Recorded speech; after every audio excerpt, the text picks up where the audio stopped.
Saudara-saudara yang saya kasih, kita berjumpa lagi di dalam renungan harian GKI Sangkrah. Mari kita berdoa. Ya Bapa, kami akan membaca dan merenungkan firman-Mu. Kami memohon pertolongan dari Tuhan sendiri. Di dalam nama Tuhan Yesus kami berdoa. Amin. Saya akan membacakan Injil Lukas pasal yang ke-10 ayat 33 sampai dengan ayat yang ke-35 yang berbunyi demikian. Lalu datang seorang Samaria yang sedang dalam perjalanan ke tempat itu. Dan ketika ia melihat orang itu, tergeraklah hatinya oleh belas kasihan. Ia pergi kepadanya, lalu membalut luka-lukanya.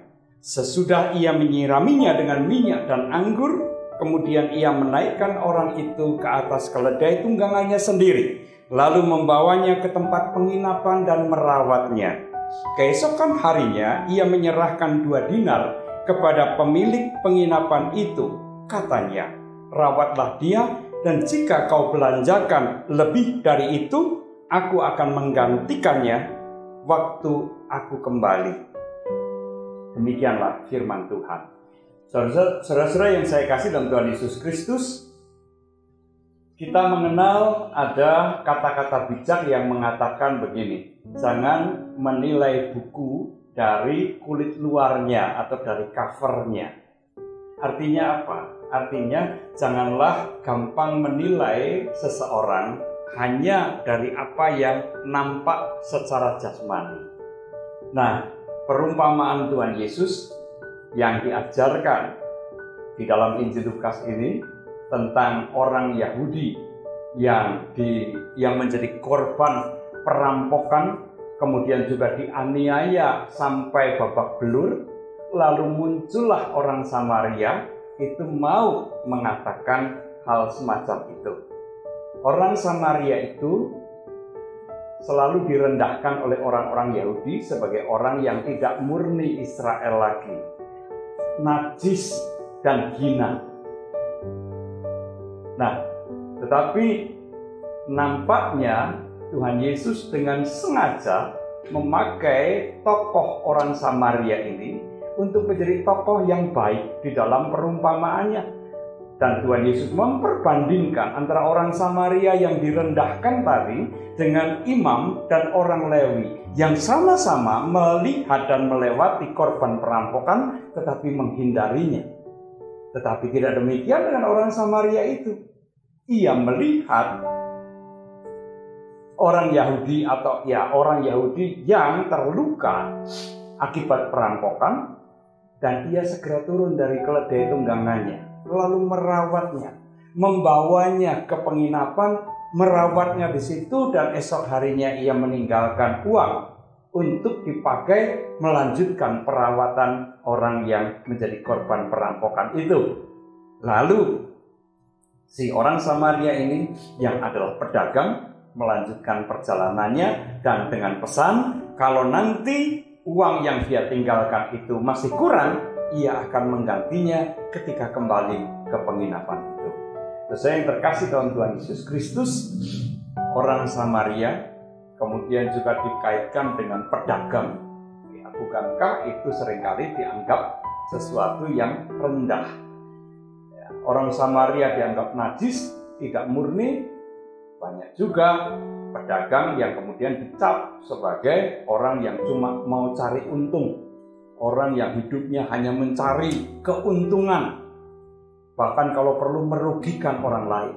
Itu stempel, cap, stigma yang seringkali diberikan kepada kelompok orang ini. Nah, saya yang terkasih, kita juga mengenal apa yang disebut dengan dalam bahasa Jawa gebyah uyah atau generalisasi. Apa itu artinya? Artinya membuat penilaian terhadap sekelompok orang, entah itu suku tertentu atau orang-orang dari profesi tertentu atau orang yang menganut agama tertentu, dinilai semuanya sama. Orang yang dari suku ini pasti sifatnya buruk atau pasti sifatnya baik. Orang penganut agama ini pasti buruk atau sebaliknya pasti baik. Itu yang namanya generalisasi.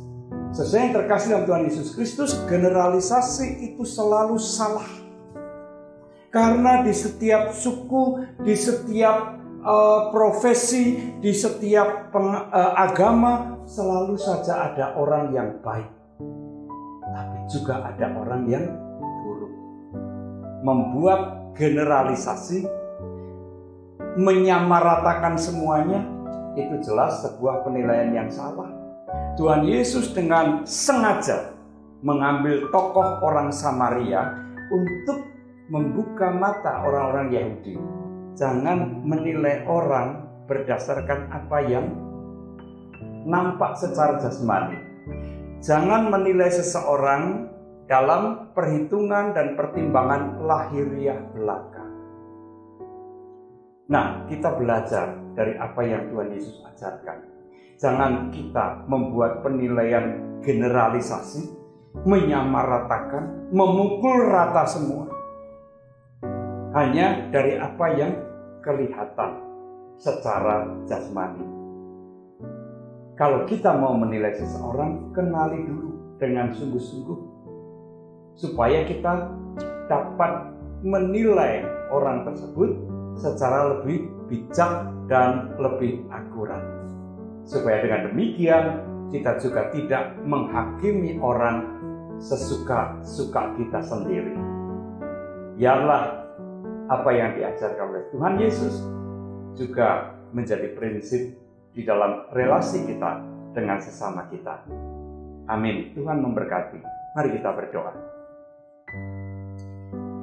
Ya Tuhan, kiranya dengan mempelajari firman-Mu dan merenungkannya, hidup kami, diri kami, oleh Tuhan jadikan lebih bijak, khususnya dalam berelasi dengan sesama kami. Terima kasih Bapa, di dalam Kristus kami berdoa. Amin.